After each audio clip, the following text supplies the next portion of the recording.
Monsieur le Président, chers collègues, en guise de propos liminaire, je tiens à vous annoncer que la Nouvelle-Aquitaine n'est plus la première région agricole française en valeur. La responsabilité de cet échec, Macron la porte, et dans le respect des différents corps, comme vous l'avez rappelé ce matin, Monsieur le Président, vous aussi portez la responsabilité de cette chute.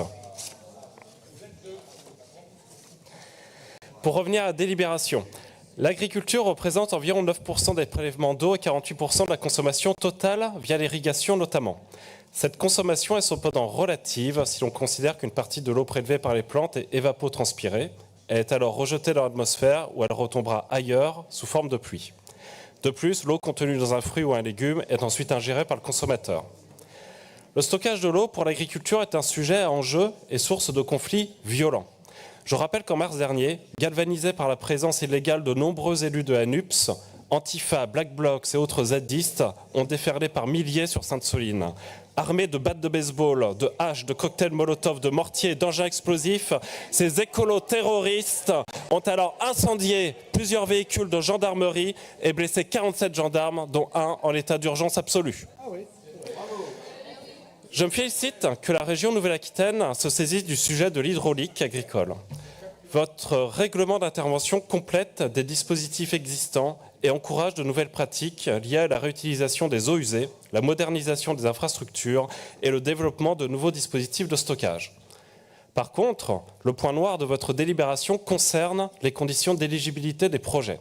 Alors que la PAC demande déjà beaucoup d'efforts aux agriculteurs en termes de respect de l'environnement et de pratiques vertueuses, vous alourdissez le fardeau du paysan en introduisant des critères supplémentaires d'éligibilité dans le cadre de votre feuille de route écolo-contraignante Néoterra.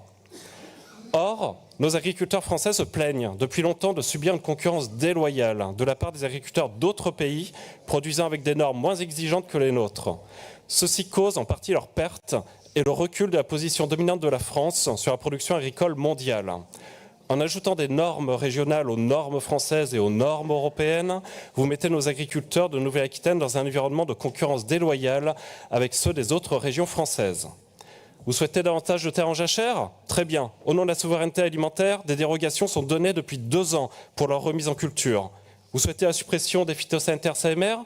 Très bien. Ceux-ci sont remplacés par d'autres produits. Moins dangereux, certes, mais dangereux quand même, et en quantité plus importante pour obtenir le même résultat. Or, la dose, oui, fait le mal. Aider et protéger nos paysans, rendre leur métier attractif et faire face au défi du renouvellement des générations, c'est savoir laisser nos agriculteurs travailler avec les mêmes règles que les autres. En tout état de cause, malgré votre appétence et donc celle de votre règlement à contraindre et à rajouter des normes aux agriculteurs au nom de l'écologie, le groupe RN votera favorablement votre délibération parce qu'il en va de l'intérêt supérieur de notre agriculture et toute avancée, même incomplète et avec des défauts, est bonne à prendre.